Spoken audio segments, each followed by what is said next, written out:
Budget session 1 फरवरी 2019 को पेश किया गया हमारे वित्त मंत्री श्री पीयूष गोयल जी के द्वारा। आपको इस वीडियो के शुरुआती में ही बता देता हूं कि 3 प्रकार का सेशन होते हैं इनफैक्ट हमारे पार्लियामेंट में। उसका नाम है, देखिए उसको याद करना बहुत ही आसान होगा, जैसा कि मैं बताऊंगा। उसका नाम है, देखिए BMW के नाम से जाना जाता है, ठीक है ना। BMW इट मीन्स कि B stands for budget session, thereafter M for BMW, B for budget session, M for monsoon session और W फॉर विंटर सेशन। तो 3 तरह के ये मुख्य सेशन होते हैं इनफैक्ट हमारे पार्लियामेंट में, जो कि सबसे पहला इनफैक्ट फरवरी के महीने में हर साल ही शुरू किया जाता है। फर्स्ट वीक ऑफ फरवरी में रिलीज़ किया जाता है ये। तो इस साल हमारे वर्तमान वित्त मंत्री श्री पीयूष गोयल ने इसे रिलीज किया है। और ये जो ऑथेंटिक सोर्स है आप तक जहाँ से पहुँचाने की कोशिश कर रहा हूँ, ये है PBI प्रेस इन्फॉर्मेशन ब्यूरो के थ्रू मैं आपको पहुंचाने की कोशिश कर रहा हूं। इसमें मुख्य रूप से किसानों के ऊपर विशेष करके ध्यान दिया गया है। हमारे डिफेंस में भी अच्छा खासा खर्च किया गया है। और इसके अलावा 22वां एम्स हमारे हरियाणा स्टेट को दिया गया है। AIIMS all India institute of medical science जो होता है हॉस्पिटल, वो हरियाणा में एक नया 22वें एम्स की बात की गई है। और भी हम विस्तार से पढ़ेंगे। कृपया वीडियो को पूरा देखने का प्रयास करें और देखने के बाद में मैक्सिमम लोगों तक शेयर कीजिए। और अगर इस चैनल को अभी तक आपने सब्सक्राइब नहीं किया है तो कृपया करके सब्सक्राइब भी कर ले। रिगार्ड्स महामना एजुकेशन हब। तो केंद्रीय वित्त, कॉरपोरेट मामले, रेल और कोयला मंत्री श्री पीयूष गोयल द्वारा साल 2019-20 के लिए आज बजट पेश किए गए। अंतरिम बजट की मुख्य विशेषताएं कुछ इस प्रकार हैं, कृपया करके सुनते चलिए। बहुत ही महत्वपूर्ण वीडियो। किसी भी एंट्रेंस एग्जामिनेशन की आप तैयारी कर रहे होंगे तो उनमें से बहुत सारे प्रश्न इनसे आपसे जुड़े हुए पूछे जा सकते हैं। तो किसानों के ऊपर जैसा कि मैंने बताया कि मुख्य रूप से ध्यान दिया गया है इस सेशन में। प्रधानमंत्री किसान सम्मान निधि योजना के अंतर्गत 2 हेक्टेयर तक की जोत वाले सभी सीमांत किसान परिवारों को प्रतिवर्ष 6,000 रुपये तक की प्रत्यक्ष आय सहायता प्रदान की जाएगी। ये इनके द्वारा साफ साफ डिक्लेयर किया गया है, तो इसे आप नोट्स के रूप में भी लिख सकते हैं। यह सहायता 2,000 रुपये की 3 बराबर किस्तों में लाभार्थी किसान के बैंक में सीधे हस्तांतरित यानी कि डायरेक्ट बैंक अकाउंट में ट्रांसफर किए जाएंगे। इससे 12 करोड़ छोटे और सीमांत किसानों को लाभ मिलने की उम्मीद है। इस कार्यक्रम से 75,000 करोड़ रुपए का वार्षिक व्यय होगा। तो किसानों के लिए काफ़ी ज़्यादा ये राहत के लिए स्टेप उठाया गया है, ये कदम उठाया गया है। संशोधित अनुमान 2018-19 में अतिरिक्त 20,000 करोड़ रुपए के साथ वित्त वर्ष 2019-20 में 75,000 करोड़ रुपए का व्यय होगा। देन राष्ट्रीय गोकुल मिशन के लिए आवंटन को बढ़ाकर 750 करोड़ रुपए किया गया है। गौ यानी कि गाय संसाधनों के आनुवांशिक उन्नयन को स्थायी रूप से बढ़ाने के लिए राष्ट्रीय कामधेनु आयोग बनाया गया। इंपॉर्टेंट है, तो इससे पूछा जा सकता है क्वेश्चन आपके, राष्ट्रीय कामधेनु आयोग किस लिए बनाया गया है। तो काउ प्रोडक्टिविटी कह सकते हैं आप, या उनके संसाधनों को गाय से रिलेटेड, मतलब कि आप ऐसा भी कह सकते हैं कि मिल्क प्रोडक्ट के लिए भी ये चीज़ लाया गया है, कामधेनु आयोग बनाया गया है। 1.5 करोड़ मछुआरों के कल्याण के लिए अलग मत्स्य पालन विभाग भी बनाए गए हैं। 1.5 करोड़ तो बहुत बड़ा अमाउंट होता है, बहुत बड़ा नंबर होता है। पशुपालन तथा मछली पालन कार्यों में लगे किसानों को 2% ब्याज सब्सिडी का लाभ। इसके अतिरिक्त ऋण का समय पर भुगतान करने पर उन्हें 3% अधिक ब्याज और सब्सिडी दिया जाएगा। तो पशुपालन एवं मछली पालन किसानों के लिए एक और भी सब्सिडी का ये। इसके बाद श्रम, लेबर, प्रधानमंत्री श्रम योगी मानधन योजना में असंगठित क्षेत्र के 10 करोड़ कामगारों के लिए निश्चित मासिक वेतन केवल 100/55 रुपये का प्रति माह अंशदान देने पर 60 वर्ष की उम्र के बाद प्रति माह 3,000 रुपये की निश्चित मासिक पेंशन मिलेगी। इतना आपका PF प्रोविडेंट फंड कटेगा और इतना आपको मासिक पेंशन के रूप में दिया जाएगा 60 वर्ष की उम्र के बाद। तो ये भी एक प्रावधान लाया गया है। देन स्वास्थ्य में आपको जैसा मैंने बताया कि 22वां अखिल भारतीय आयुर्विज्ञान संस्थान हरियाणा में उपस्थित किया जाएगा, यानी कि एम्स हॉस्पिटल 22वां हरियाणा में खोला जाएगा इस साल। MNREGA Mahatma Gandhi national guarantee employment act जो है के लिए साल 2019-20 में 60,000 करोड़ रुपए का आवंटन किया जाएगा। इसके तहत लोगों को, गरीब लोगों को एम्प्लॉयमेंट दिया जाएगा। प्रत्यक्ष तथा संबंधी प्रस्ताव, 5 लाख रुपए तक की आय को आयकर में छूट है। देन मध्यम वर्ग के 3 करोड़ करदाताओं के लिए 23,000 करोड़ रुपए से अधिक की कर में राहत है। मानक कटौती को 40,000 रुपए से बढ़ाकर 50,000 रुपए किया गया है। देन बैंक और डाकघरों में जमा धनराशियों में अर्जित ब्याज पर टीडीएस की सीमा 10,000 रुपए से बढ़ाकर 40,000 रुपए तक की जा रही है। आयकर की वर्तमान दरें जारी रहेगी। इसके बाद में अपने कब्जे वाले दूसरे घर पर अनुमानित किराए में कर छूट, मुख्य रूप से कर में यानी टैक्स में भी इसमें कई तरह के छूट हैं। आवास एवं रियल एस्टेट क्षेत्र को भी बढ़ावा दिया गया है। किराए पर स्रोत कर टीडीएस की कटौती सीमा 1,80,000 रुपए से बढ़ाकर 2,40,000 रुपए कर दी गई है और करने का प्रस्ताव रखा गया है।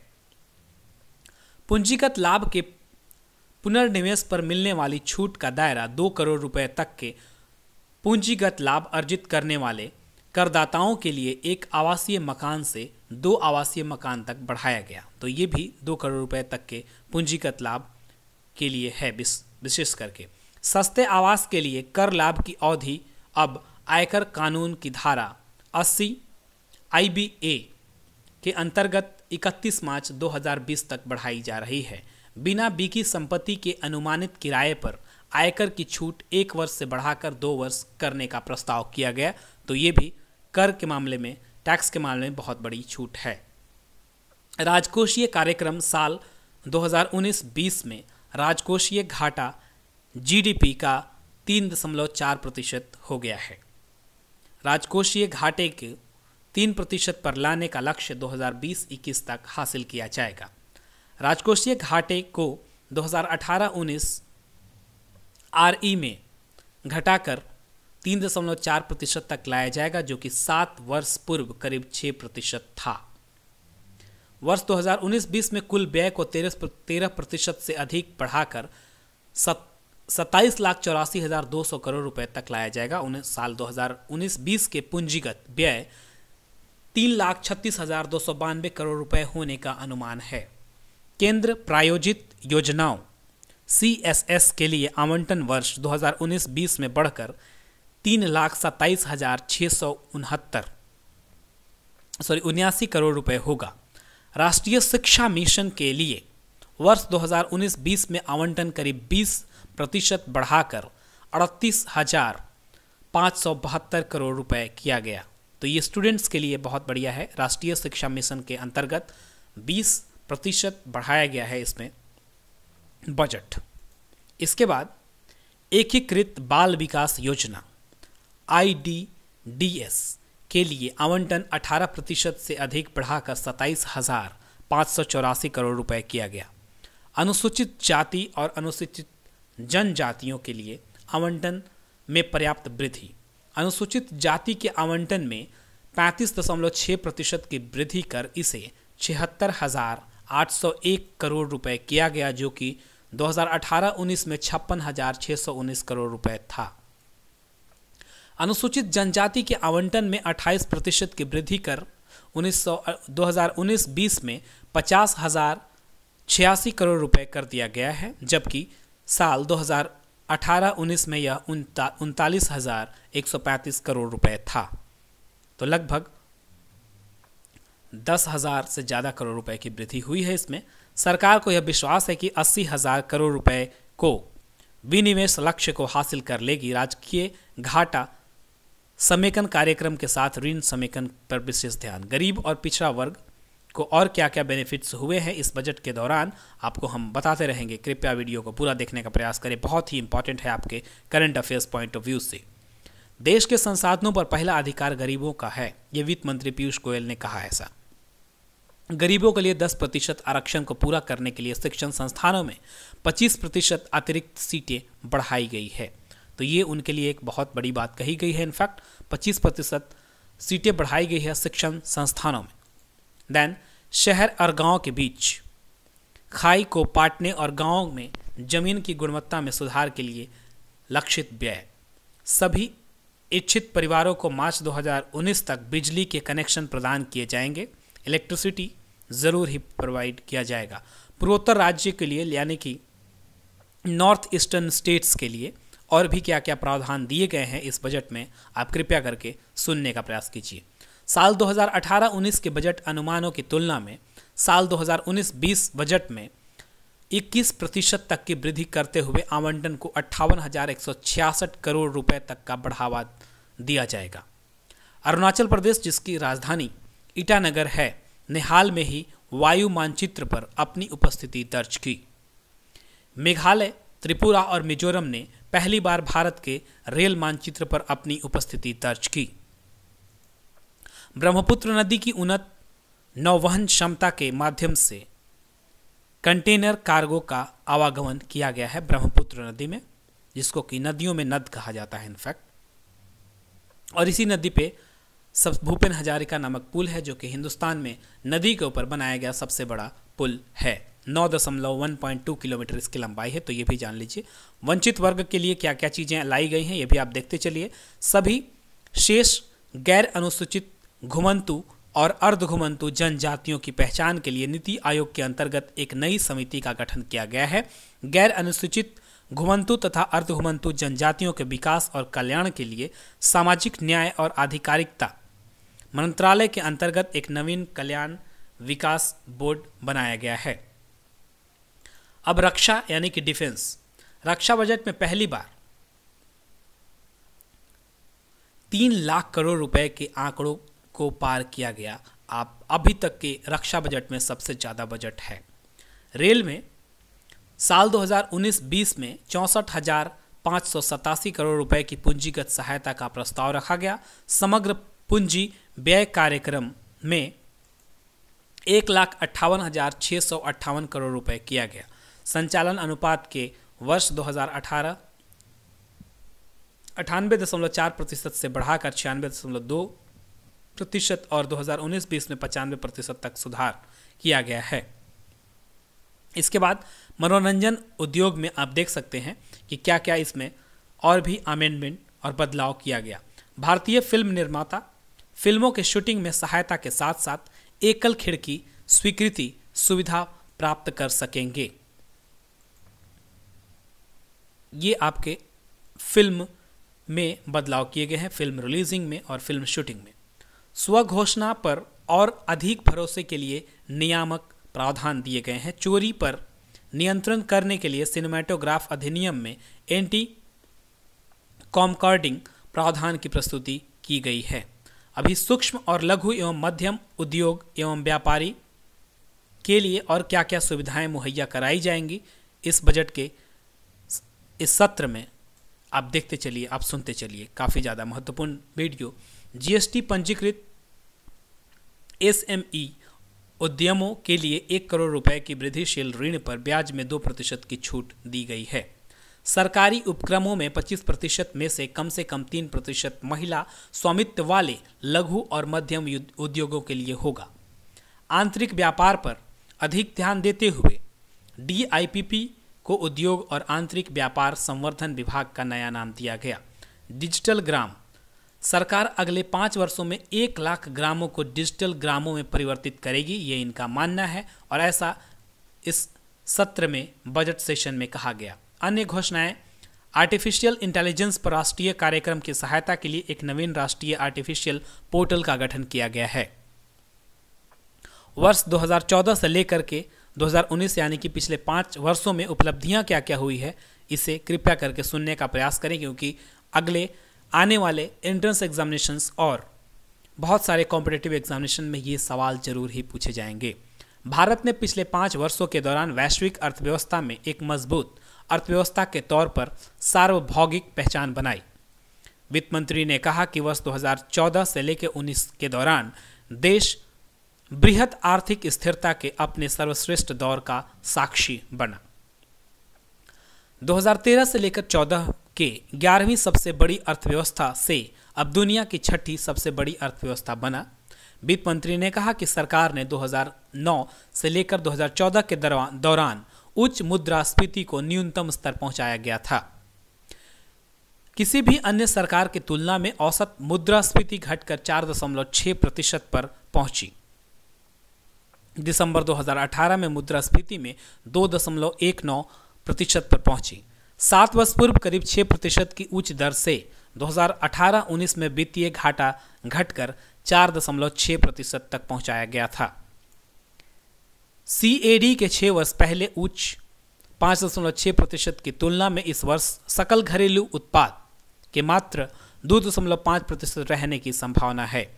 पिछले 5 वर्ष के दौरान भारत ने $239 बिलियन के व्यापक प्रत्यक्ष विदेशी निवेश FDI को आकर्षित किया, फॉरेन डायरेक्ट इन्वेस्टमेंट।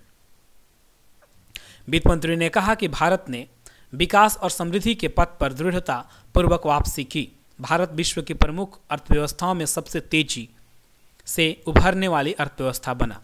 मुद्रास्फीति के 2 अंकों पर रोका गया और वित्तीय संतुलन बहाल किया गया। स्वचालित माध्यम से सर्वाधिक प्रत्यक्ष विदेशी निवेश को स्वीकृति देते हुए FDI नीति में उदारीकरण किया गया। किसान, कृषक यानी कि खेती के संदर्भ में क्या क्या बातें हुई, ये भी देखते हैं। सभी 22 फसल के न्यूनतम 50% MSP मिनिमम सपोर्ट प्राइस सुनिश्चित किया गया। पिछले 5 वर्ष में ब्याज छूट को 2 गुना किया गया। मुद्रा स्वास्थ्य कार्ड नीम कोटिक यूरिया कृषि क्षेत्र में अभूतपूर्व साबित हुआ। श्रमिक रोजगार अवसरों का विस्तार किया गया। EPFO सदस्यता 2 करोड़ तक बढ़ी। पिछले 5 वर्षों में प्रत्येक श्रेणी के श्रमिक के लिए न्यूनतम आय 42% तक बढ़ी। गरीब और पिछड़े वर्गों के लिए क्या किया गया, आप इसे भी देखते रहिए। शैक्षणिक संस्थानों और नौकरियों में गरीबों के लिए 10% आरक्षण। सौभाग्य योजना के अंतर्गत प्रत्येक परिवार को निःशुल्क बिजली कनेक्शन। करीब 50 करोड़ लोगों के लिए विश्व का सबसे बड़ा स्वास्थ्य देखभाल कार्यक्रम आयुष्मान भारत, जो कि 2014 से 2019 के बीच में ये लाया गया। 115 सर्वाधिक पिछड़े जिलों में विकास के लिए महत्वाकांक्षी कार्यक्रम। गरीब और मध्यम वर्गों के लिए सस्ता खाद्यान्न हेतु 2018 के दौरान 1,70,000 करोड़ रुपए व्यय किए गए। गरीब और मध्यम वर्ग LED बल्ब के कारण बिजली के बिलों में के प्रतिशत 50,000 करोड़ रुपए की बचत कर रही है। आयुष्मान भारत के अंतर्गत निःशुल्क चिकित्सा से 10 लाख रोगी लाभान्वित हुए। जन औषधि केंद्र गरीब और मध्यम वर्ग के सस्ते मूल्यों पर दवाइयाँ उपलब्ध कराई जा रही हैं। 2014 में घोषित 21 एम्स में से 14 वर्तमान कार्यरत हैं और 22वें एम्स हरियाणा स्टेट के अंदर बनाया जाएगा। इसका भी घोषणा सरकार इस बजट सेशन में कर चुकी है। 2018-19 के संशोधित अनुमानों में 15,500 करोड़ रुपए की तुलना में 1919-20 बजट अनुमानों में PMGSY के लिए 19,000 करोड़ रुपए दिए गए। 2014 से 18 के दौरान प्रधानमंत्री आवास योजना के अंतर्गत 1.53 करोड़ आवासों का निर्माण हुआ। इसके बाद महिलाओं के विकास को लेकर महिलाओं के नेतृत्व में क्या क्या विकास हुआ, आप कृपया इसे सुनने का प्रयास करें। उज्ज्वला योजना के तहत 6 करोड़ मुफ्त LPG गैस कनेक्शन दिए गए। अगले वर्ष तक कुल 8 करोड़ गैस कनेक्शन हो जाएंगे। मुद्रा ऋण का 70% भाग महिलाओं द्वारा प्राप्त किया गया। मातृत्व अवकाश को बढ़ाकर 26 सप्ताह किया गया। ये आपसे क्वेश्चन पूछा जा सकता है, इंपॉर्टेंट है, इसे नोट डाउन कर सकते हैं। 26 सप्ताह मातृत्व अवकाश को, मैटरनिटी लीव। प्रधानमंत्री मातृ वंदना के तहत गर्भवती महिलाओं के लिए वित्तीय सहायता, उन्हें रकम भी प्रदान किए जाएंगे। यूथ के लिए क्या क्या किया गया, आप देखिए। युवा के लिए प्रधानमंत्री कौशल विकास योजना के तहत 1 करोड़ से अधिक युवाओं को प्रशिक्षित किया गया। मुद्रा स्टैंड अप एवं स्टार्टअप इंडिया के माध्यम से स्वरोजगार पर जोर दिया गया। सूक्ष्म लघु और मध्यम उद्यम तथा व्यापारी अधिकतम 1 करोड़ रुपए तक के ऋण एक से भी कम समय में प्राप्त किए जा सकते हैं। गवर्नमेंट मार्केट प्लेस के कारण 25% से लेकर 28% की औसत बचत हुई है। आयकर में 5 वर्षों में कर वसूली लगभग 2 गुना होकर 2013-14 की तुलना में 6.38 करोड़ रुपए से बढ़कर वर्ष 12 लाख करोड़ रुपए हो गई। कर आधार में 80% की वृद्धि के साथ 5 वर्षों में 3.79 करोड़ रुपए बढ़कर 6.85 करोड़ हो गया। इसके बाद छोटे कारोबारियों में सारी प्रक्रिया आसान बन गई। देन कारोबारों के करारोपण एवं 1 करोड़ रुपए का कारोबार से बढ़ाकर 2 करोड़ रुपए तक किया गया। छोटे व्यवसायियों के लिए पहली बार करारोपण के लाभ का विस्तार किया गया और इसके लिए 50 लाख रुपए की सीमा निर्धारित हुई। कम नगद वाली अर्थव्यवस्था को बढ़ावा देने के लिए मुनाफा दर को 8% से घटाकर 6% किया गया। लगभग 99% कंपनियों के लिए कर की दर को घटाकर 25% किया गया। जीएसटी ने भारत को एक साझा बाजार बनाया। GST goods and service tax के आधार बढ़ा, अधिक वसूली हुई और व्यापार में आसानी हुई। एक राज्य से दूसरे राज्य में अब आवाजाही में तेजी हुई और यह अधिक प्रभावकारी बनने के साथ साथ बाधा मुक्त हुआ। कर दरों की उत्तरदायी और संवेदनशील कटौतियां दैनिक उपयोग की अधिकांश वस्तुएं अब 0% या 5% कर स्लैब के दायरे में आई। व्यापारियों और सेवा प्रदाताओं को राहत। छोटे कारोबार के लिए जीएसटी से छूट 20 लाख से बढ़ाकर 40 लाख यानी 2 गुना किया गया।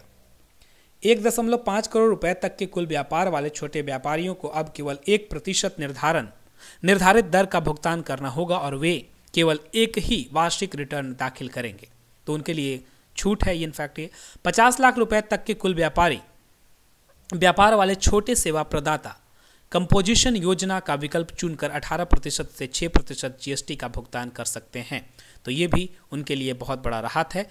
जल्दी से 90% से अधिक जीएसटी प्रदाता को शामिल करके कारोबार को त्रैमासिक रिटर्न दाखिला करने की अनुमति होगी। जीएसटी राजस्व प्रवृत्तियों को प्रोत्साहित करना चालू वर्ष के दौरान औसत मासिक कर 97,100 करोड़ रुपए प्रति माह है, जबकि प्रथम वर्ष में यह राशि 89,700 करोड़ रुपए प्रति माह थी। बुनियादी ढांचा, नागर विमानन उड़ान योजना, संचालित हवाई अड्डों की संख्या बढ़कर 100 हुई। ये भी जान लीजिए आप, ये भी current affairs point of view से इंपॉर्टेंट है। नवीनतम कहाँ पे है, तो सिक्किम का पेकयोंग हवाई अड्डा, ये भी बहुत इंपॉर्टेंट है, ये करंट अफेयर्स में पूछा जा सकता है। पेकयोंग हवाई अड्डा जो है ये आपका सिक्किम में बना है। घरेलू यात्री यातायात पिछले 5 वर्षों के दौरान दोगुना हुआ। डोमेस्टिक दन सड़कें, भारत दुनिया में सबसे तेज राजमार्ग विकास करता देश है। रोजाना 27 किलोमीटर राजमार्ग का निर्माण किया जा रहा है। रुकी परियोजनाएं पूरी हुई। दिल्ली के चारों तरफ ईस्टर्न पेरिफेरल हाईवे, असम और अरुणाचल प्रदेश के बीच में बोगी बिल रेल एवं सड़क पुल का निर्माण हुआ। जलमार्ग, तटीय क्षेत्रों के साथ साथ सागरमाला तथा फ्लैगशिप कार्यक्रम, पहली बार कोलकाता और वाराणसी अंतर्देशीय जल मार्गों में कंटेनर आवाजाही शुरू हुई। रेल में रेलों के लिए उनका इतिहास सुरक्षित वर्ष और सबसे सुरक्षित वर्ष और ब्रॉडगेज नेटवर्क पर सभी मानव रहित लेवल क्रॉसिंग समाप्त किए गए। Semi high speed rail Vande Mataram express शुरू की गई पहली स्वदेशी विकसित और निर्मित ट्रेन ये है वंदे मातरम, रेल वंदे मातरम। जलवायु परिवर्तन, अंतर्राष्ट्रीय सौर संधि, नवीकरणीय ऊर्जा को बढ़ावा देना। इसके बाद में पहला संधि आधारित अंतर्राष्ट्रीय अंतर सरकारी संगठन जिला मुख्यालय भारत में है। सौर विद्युत उत्पादन क्षमता स्थापित हुई। पिछले 5 वर्षों के दौरान 10 गुनी बढ़ोतरी हुई। यह लाखों नए युगों के रोजगार सृजित कर रहा है। डिजिटल इंडिया क्रांति, नागरिकों को सेवा सुविधा प्रदान करने के लिए 3 लाख से ज़्यादा जन सुविधाएं केंद्र। मोबाइल डेटा उपयोग में भारत विश्व के अग्रणी देशों में। पिछले 5 वर्षों के दौरान मोबाइल डेटा का उपयोग में 50 गुनी वृद्धि। मेक इन इंडिया कार्यक्रम के तहत मोबाइल और उनके कलपुर्जे बनाने वाली कंपनियों की संख्या बढ़कर 2 से 268 हुई। जन धन आधार मोबाइल जेम प्रत्यक्ष लाभ हस्तांतरण, पिछले 5 वर्षों के दौरान लगभग 34 करोड़ जन धन खाते खोले गए। आधार सार्वभौमिक रूप से लागू किया गया। गरीब तथा मध्यम वर्ग के लोगों को सरकारी योजनाएं का लाभ सीधे उनके बैंक खाते में बिचौलियों की भूमिका समाप्त की गई। सीमा शुल्क एवं विदेश व्यापार। 36 पूंजीगत वस्तुओं पर सीमा शुल्क समाप्त किया गया। आयात और निर्यात के लेन देन का डिजिटलीकरण किया गया। लॉजिस्टिक के बेहतर बनाने के लिए RFID तकनीक लागू किया गया। भ्रष्टाचार के खिलाफ भी कदम उठाए गए हैं। सरकार ने भ्रष्टाचार को जड़ से समाप्त करने का प्रयास किया है। पारदर्शी के एक नए युग की शुरुआत की है, वर्तमान वित्त मंत्री पीयूष गोयल ने कहा है। रेरा और बेनामी लेन देन अधिनियम से रियल एस्टेट में पारदर्शिता आई है। भगोड़ा आर्थिक अपराधी अधिनियम 2018 से आर्थिक अपराधियों की संपत्ति को जब्त करने में सहायता मिली। कोयले जैसे प्राकृतिक संसाधनों तथा स्पेक्ट्रम की पारदर्शी नीलामी होना शुरू हुई। काले धन के खिलाफ मुहिम। कालाधन कानून, भगोड़ा आर्थिक अपराधी विमुद्रीकरण आदि के माध्यम से 1,30,000 करोड़ रुपए की अघोषित आय टैक्स दायरे में लाई गई। 6,900 करोड़ रुपए की बेनामी संपत्ति को जब्त किया गया। प्रत्यक्ष कर में 18% की वृद्धि। बैंकिंग सुधार तथा शोधन अक्षमता व दिवालियापन संहिता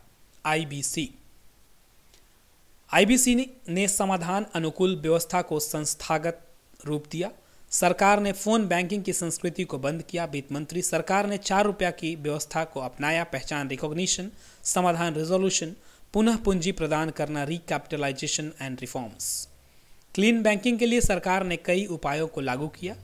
बैंकों के हित में सरकार ने 3 करोड़ रुपए की ऋण वसूली की। सार्वजनिक क्षेत्रों के बैंकों के लिए सरकार ने 2.6 लाख करोड़ रुपए का निवेश किया। स्वच्छता। गांधी जी की 150वीं जयंती की श्रद्धांजलि के रूप में सरकार ने स्वच्छ भारत मिशन की शुरुआत की, यानी कि उनका 60वीं centenary birthday celebration of our father of the nation Mahatma Gandhi has been celebrated this year in the year 2019। वित्त मंत्री ने स्वच्छ भारत मिशन को एक राष्ट्रीय क्रांति बनाने के लिए 130 करोड़ भारतीयों को धन्यवाद दिया। भारत ने 98% ग्रामीण स्वच्छता कवरेज हासिल किया। 5.45 लाख गांवों को खुले में शौच से मुक्त कराने का घोषित किया। रक्षा यानी कि डिफेंस। 1 रैंक 1 पेंशन को सही अर्थों में लागू किया जा रहा है। 35,000 करोड़ रुपए पहले ही वितरित किए जा चुके हैं। मिलिट्री सर्विस पे में वृद्धि हुई है, इसलिए जितने भी डिफेंस स्टाफ हैं उनके लिए एक बहुत बड़ी खुशखबरी भी है। अन्य उपलब्धियां। सरकार ने भारी भरकम NPA को छिपाने के सवालिया निशान वाले तौर तरीकों पर विराम लगा दिया है। स्वच्छ भारत मिशन लोगों के नजरिए में परिवर्तन लाने वाला विश्व का सबसे बड़ा अभियान है। अंतरिम बजट 2019 के मुख्य संदेश। अब ये लास्ट है, बिल्कुल आप ध्यानपूर्वक सुनिए। वर्ष 2022 तक नए भारत के विजन को साकार करने की दिशा में कदम। एक ऐसा स्वच्छ एवं स्वस्थ भारत जिसमें सभी लोगों को शौचालय, जल और बिजली सुलभ होगी। एक ऐसा भारत जिसके किसानों की आमदनी 2 गुनी होगी। युवाओं और महिलाओं के सपने को साकार करने हेतु उनके लिए व्यापक अवसर दिया जाएगा। एक ऐसा भारत जो आतंकवाद, संप्रदायवाद, जातिवाद, भ्रष्टाचार और भाई भतीजावाद यानी कि नेपोटिज्म से मुक्त होगा। अगले दशक के लिए विजन क्या क्या है? अगले 10 वर्षों में जो इन्होंने अपने स्टेप्स रखे हैं, अपने टारगेट रखे हैं, उनको सुनिए आप। पिछले 5 वर्षों में भारत की तरक्की और विकास की नींव डाली गई। अगले 5 वर्षों में 5 ट्रिलियन लाख करोड़ डॉलर की अर्थव्यवस्था बनने की ओर अग्रसर होगा हमारा भारत। इसके बाद अगले 8 वर्षों में 10 ट्रिलियन डॉलर की अर्थव्यवस्था बनने की आकांक्षा। वर्ष 2030 तक भारत के लिए विजन के 10 आयाम। भारत एक आधुनिक प्रौद्योगिकी से संचालित उच्च विकास दर के साथ एक समान और पारदर्शी समाज होगा। एक परिकल्पना के प्रथम आयाम के अंतर्गत 10 ट्रिलियन डॉलर की अर्थव्यवस्था और सहज सुखद जीवन के लिए भौतिक तथा सामाजिक अवसंरचना का निर्माण करना है।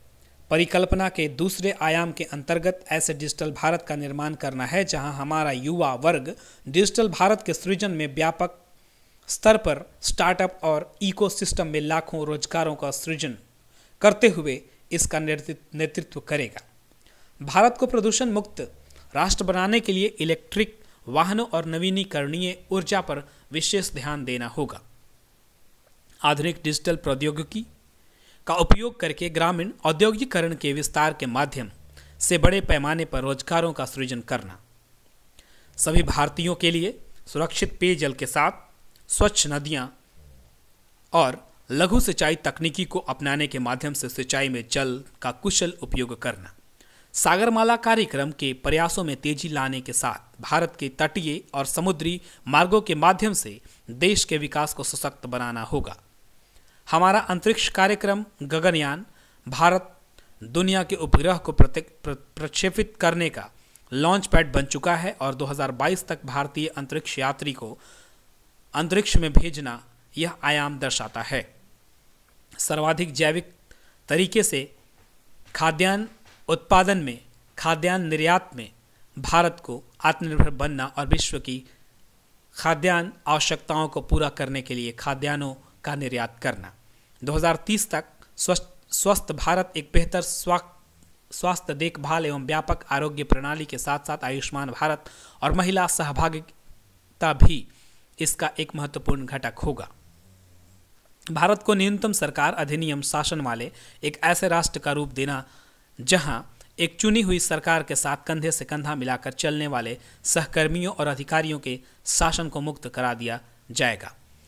तो this was all about the video. इस वीडियो को देखने के बाद में मैक्सिमम लोग तक शेयर जरूर करें। अगर वीडियो पसंद आया आपको तो कृपया करके इसे लाइक कीजिए और अगर इस चैनल को अभी तक आपने सब्सक्राइब नहीं किया है तो बहुत जल्द ही सब्सक्राइब का बटन दबाएं and don't forget to press the bell icon so that you couldn't miss any video in future, क्योंकि हम आपके कॉम्पिटिटिव एग्जामिनेशन, एंट्रेंस एग्जामिनेशन या करियर संबंधित हम बहुत सारे ऐसे वीडियोस लाते रहेंगे। आप पिछले वीडियोस को देख सकते हैं किस तरह का ये चैनल है। अगर नए हैं तो देखते रहिए Mahamana education hub. Thanks for watching and all the best for your bright future. God bless you all. Thank you very much.